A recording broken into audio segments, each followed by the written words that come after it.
اللہ پاک نے قرآن مجید فرقان حمید میں ارشاد فرمایا، سبحان الذی، پاک ہے وہ ذات جو اپنے خاص بندے کو لے گئی رات کے تھوڑے سے حصے میں مسجد حرام سے مسجد اقصی تک، الذی بارکنا حولہ لنریہ من آیاتنا، پروردگار نے مسجد اقصی کے ارد گرد برکتیں رکھی ہیں تاکہ ہم اپنی عظیم نشانیاں دکھا سکیں۔ انہ هو السمیع البصیر، بے شک وہی دیکھنے والا اور سننے والا ہے۔ اللہ پاک نے فرمایا پاک ہے وہ ذات، ہر عیب سے، ہر کجی سے، ہر کمی سے پاک ہے وہ ذات جو اپنے خاص بندے کو اپنے قرب خاص میں لے گیا رات کے تھوڑے سے حصے میں، من المسجد الحرام الی المسجد الاقصی، مسجد حرام سے مسجد اقصی تک، الذی بارکنا حولہ لنریہ من آیاتنا، مسجد اقصی کے باہر اللہ پاک نے برکتیں کیوں رکھیں؟ تو اس پر مفسرین نے لکھا ہے کہ وہاں مسجد اقصی کے باہر اللہ پاک کے نبیوں کی قبریں ہیں، صحابہ اکرام رضوان اللہ اجمعین کی قبریں ہیں،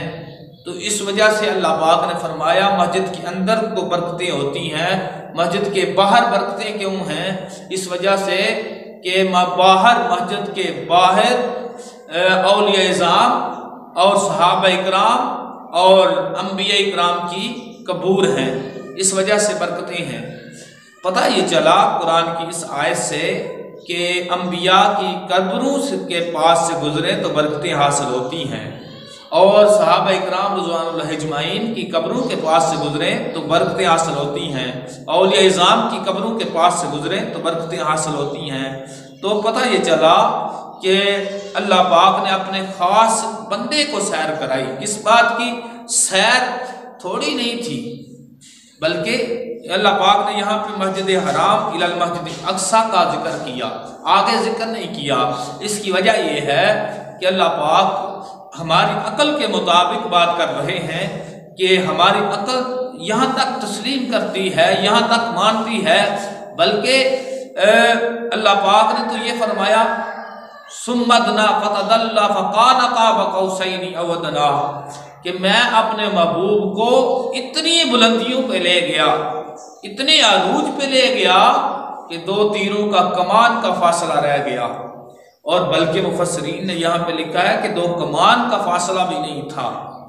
جب قرب خاص میں گئی تو اللہ پاک نے فرمایا ادنا یا محمد، ادنا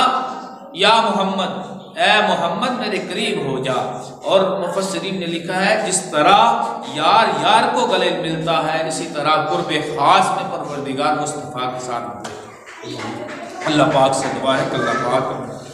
معراج مصطفیٰ کے صدقے ہماری مغفرت فرمائے، اور معراج مصطفیٰ صلی اللہ علیہ وسلم کے طفیل ہماری پروردگار ہمارے نسلوں کی مغفرت فرمائے، ہمارے جو عزیز و اقارب دنیا سے چلے گئے ہیں ان کی مغفرت فرمائے۔ اللہ تعالیٰ سے دعا ہے کہ اللہ تعالیٰ ہم لوگ کریں۔